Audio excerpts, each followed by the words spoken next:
This is a 25 horsepower Kohler V-twin engine, and in this video I'm going to show you how to remove this flywheel using a puller. First thing we're going to do is get a strap wrench, strap it around this flywheel to hold it steady, and then remove this bolt that holds the flywheel to the crankshaft. And then there's four threaded holes here on top of the flywheel that you can use to mount a pulley and break this flywheel free from the crankshaft. This is the pulley set I'll be using to remove the flywheel from the crankshaft.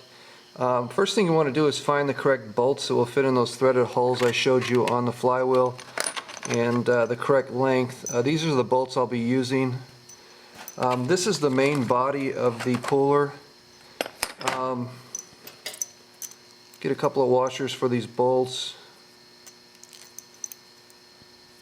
They'll fit on the pulley like so.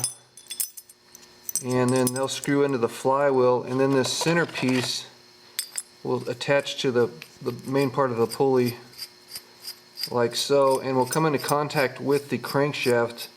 And then you want to choose one of these end pieces for this center piece that will make contact with the crankshaft. I'm going to be using this one,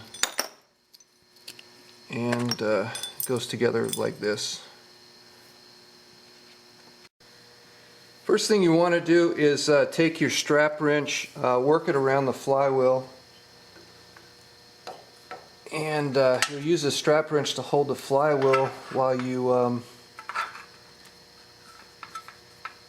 loosen up the bolt here that holds the flywheel to the crankshaft.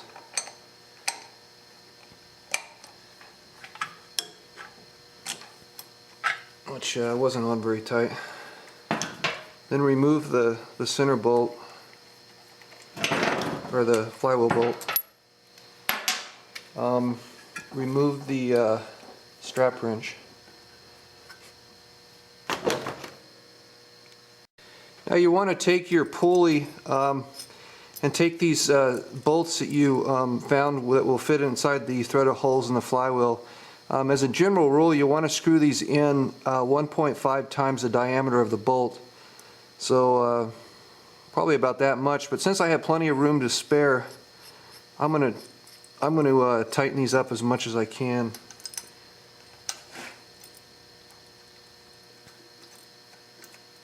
And you want to screw them in evenly so that both sides, so that you're pulling evenly on the bolts.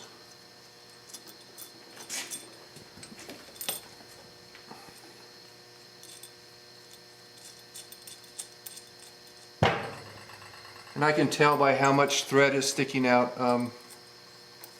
that they're both screwed in the same amount and they're the same height.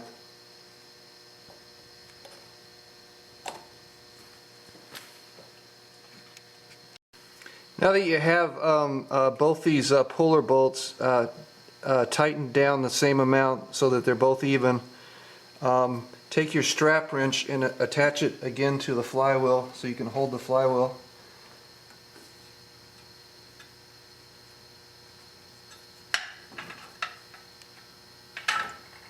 And find a socket that will fit the end of this puller and tighten it down.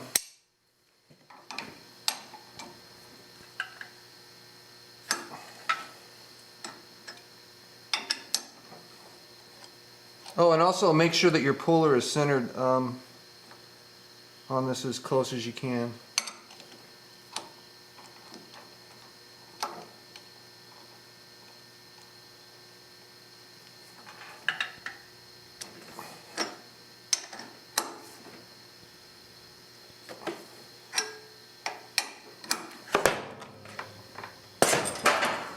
And that's it.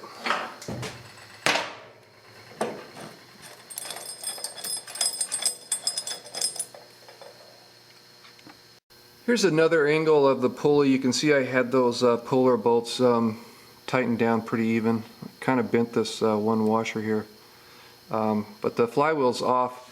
If I was going to remove the flywheel completely, I'm just doing this for the sake of the video, but I would get rid of these. I would take these coils off because you can see, I don't know if you can see, but maybe down here you can see there's a ring gear for the there's a starter gear for on the flywheel for the starter, that if I tried to pull this up, it would hit these coils. So, but you can also do this with an impact wrench, but Kohler actually recommends not using an impact wrench and using a strap wrench to hold everything and just doing it, you know, manually. And most people, that's what most people will have. It's a lot easier to get a strap wrench than it is to go out and buy an air compressor and an impact wrench. So I wanted to do the video this way. When you get ready to reinstall your flywheel and get everything back on with the key that holds the flywheel to the, helps hold the flywheel to the crankshaft, reinstall your strap wrench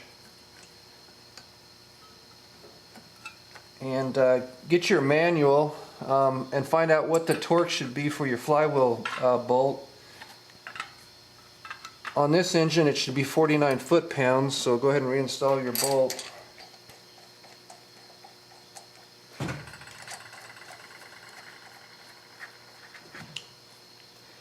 And get the correct socket.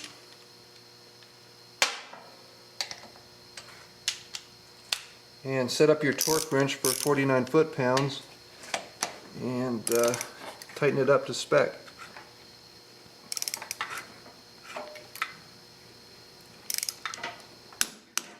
And that's it. Hope you found this video helpful, and thank you for watching.